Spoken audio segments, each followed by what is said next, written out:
Hello, everyone. I first of all, I apologize for the technical difficulties. I'm using a new software on my laptop, and all the testing that you do doesn't get it right sometimes. So welcome to this month live streaming. I would love to hear who's on the call. Just if you can type your name, where you're from, it will be great. Um, I am going to. I have some questions that people ask me in advance. So I'm going to jump into these questions, but really, this live stream is all to answer your questions. So any questions that you may have, please just type it in the comments. I think it's on your right side, and I'll jump right into it. So the first question that I received was really about business revenue, and I received several questions, kind of like same topic about how to increase the revenue, and people that had a business for a while, and it seems like all the strategies that they're using to increase the revenue don't work anymore, or they feel kind of like stuck with regards to their business. So I wanted to share a quick tool that I have used with several of my coaching clients, and it worked very well. It's usually it's a little bit better for more, how would I say it, for a more retail type of business. But it can be for service business, product business, anything that you may have, even sometimes startups. But this is usually used for businesses that already have some clients, that already have some revenue. And I left the Excel that I'm going to share. I left the description in the comments below. So just jump if you want to use it. Just take it from the description. There is a link to it. So let me just share the Excel that I'm using, and I'll walk you through the way that I look of how to increase the revenue. And it's not just by increasing revenue, but really by using four specific levers that help you increase the revenue. So let me share my screen.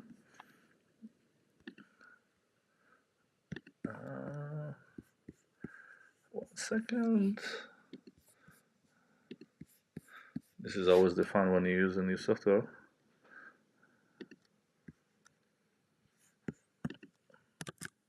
Okay, perfect. Let me know if you see my screen.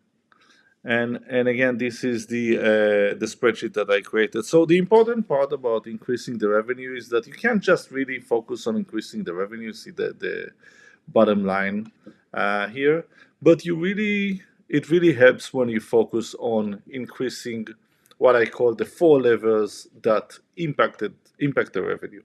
So let's go one by one, and I'm going to just clean this up so we can walk through it, and you can do it with your own Excel. Again, it's in the description. Just take the time and download it. So the four levers that impacts the revenue are, the first are the number of leads. And if you ask what are leads are the people that are interested in your product or service but have not yet purchased it. So if you own a retail store, it may be the people that either walk by your store, or they are the ones that got into your store, look at stuff, but never bought anything. Same goes with a restaurant. If it's a service business, it's maybe someone that have called you and acquired about your service, but did not yet purchased or sign up for anything. If you own an e-commerce website, maybe it's someone that came to your website, look at stuff, maybe even put it in the shopping cart, but have never bought. So these are the leads. And in the future, we can talk more about what is a qualified lead versus a regular lead. But leads are the people that are interested in your product but have not purchased any yet. So great. So let's take, for this example, one of my oldest clients. Her name is Ashley. She owns a chocolate store, and I'm adding her numbers here. And again, please download the Excel from the description and use your own numbers. So for leads, the number of leads is 10,000. So it's 10,000 people that walk by her store, um, any given year, and some of them get into the store, some of them buy, but not all of them. So 10,000 is the leads that get into the store. Conversion rate is really the people that were leads, and they were. This is why I guess it's called conversion rate, and they were converted to be customer. So customer is someone that purchased your product. It may be one time, multiple times, but it can be someone that purchased your product, your service, bought a subscription, whatever it is. There is an exchange of money for the value that you have provided, the product or the service. In this case, it's 10%. So 10% of the people that passed through her store have also became customers. So if you take these two numbers, 10,000 people that walk by her store, maybe stepped in and looked at the the chocolate, and 10% of them really decided to buy. So that means that Liz has 1,000 customers. Great. So now that we know the number of customers, the important part is that this number of customers is the first step. So without customers, you can't get revenue. It's not, a lot of people have huge amount of fans and huge amount of reach, but they have never bought anything. That does not make a business. A business is someone that eventually buys something from you. Great. And there are many tactics, and we can talk about, I can talk a little bit about leads, with how you increase number of leads and conversion rate. And I think that the best thing is for you, after you plug in your number, is to write down, what are the 10 tactics to increase the leads. Don't think yet about conversion rate.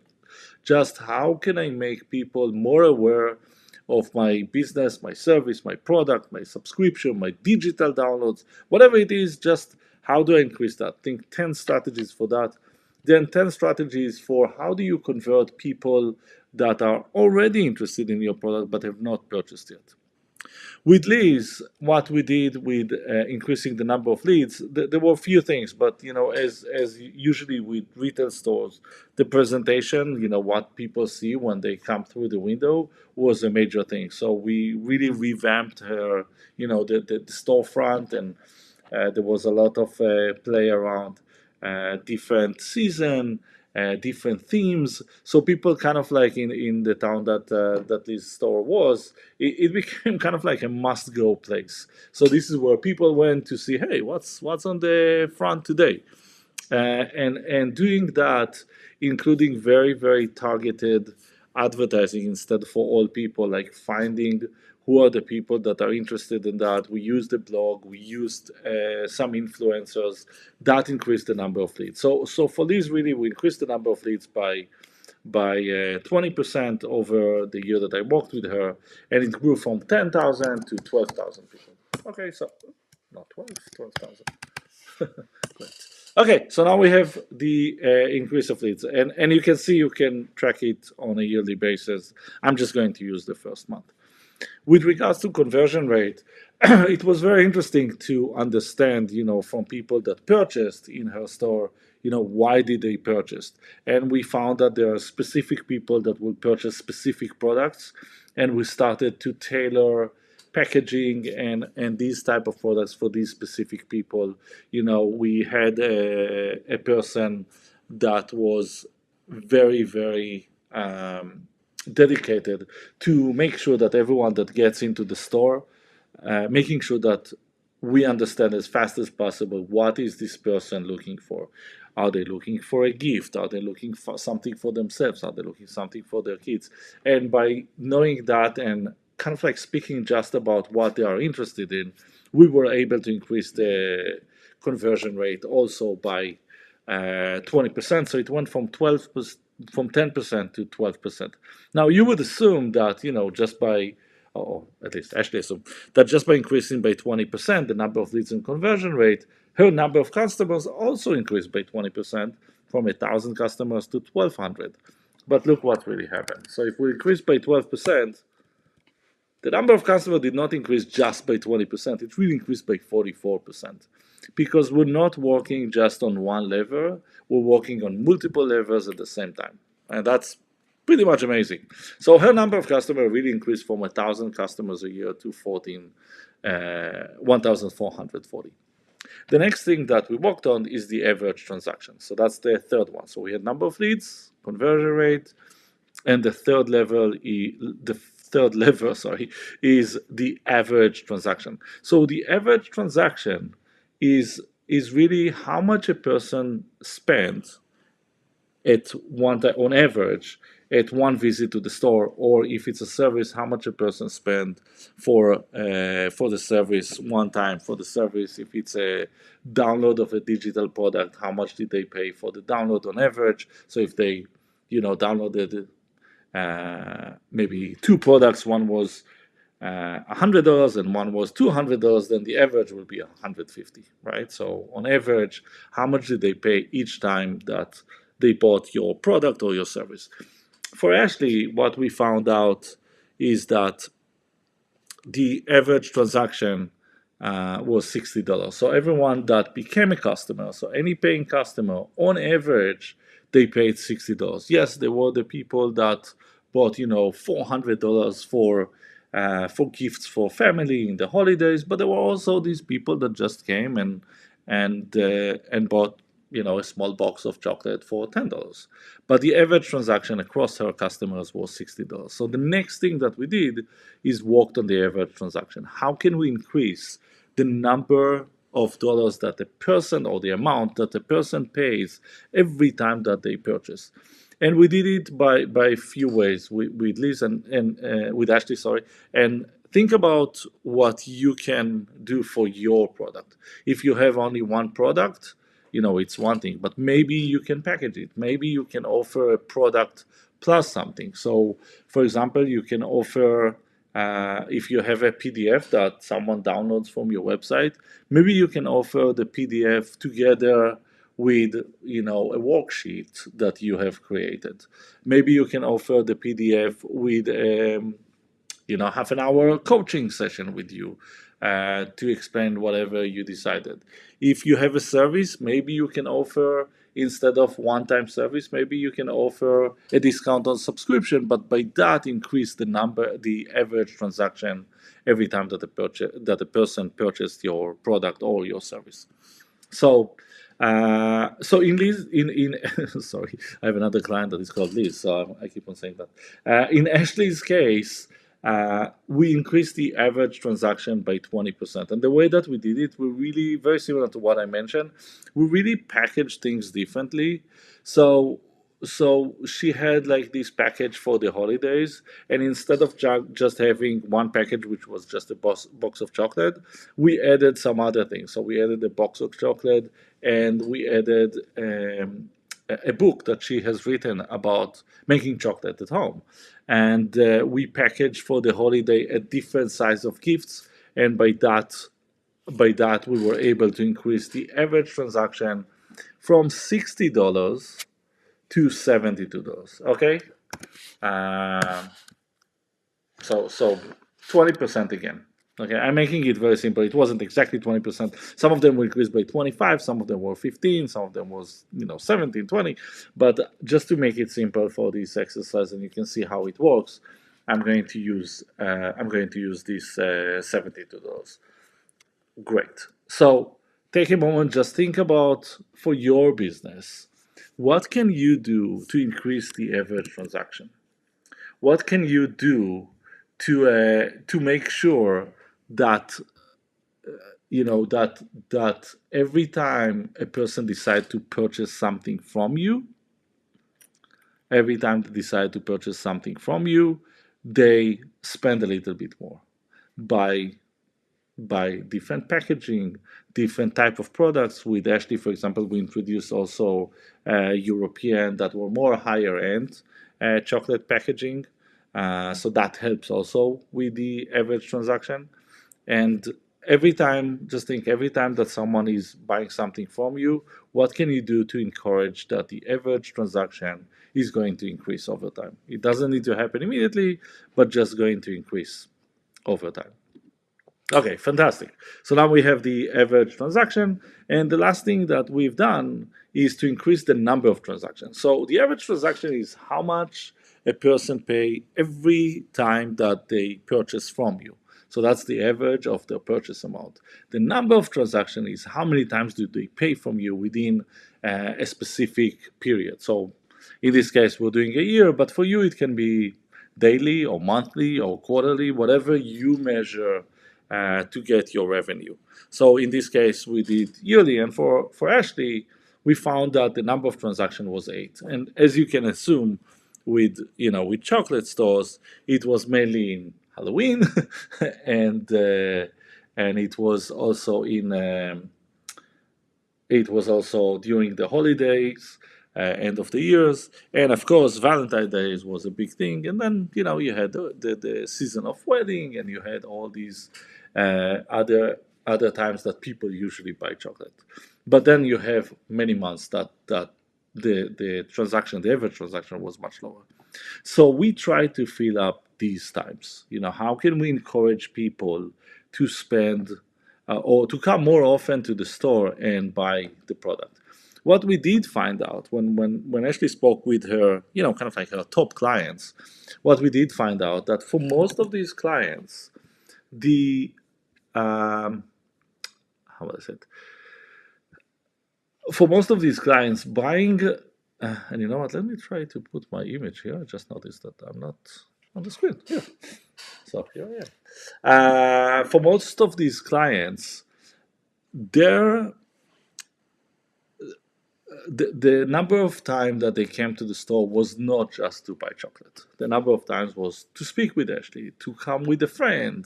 And it became very clear that a lot of the reason for people to come to the store, yes, of course, they came to buy, and there were a lot of people that just came in and out to buy the chocolate or whatever they wanted to buy, a small gift. But many people came for social. Many people came with other people because they like the excitement of buying this chocolate together and the smell that was in the store. So what we did, we started to have, special events.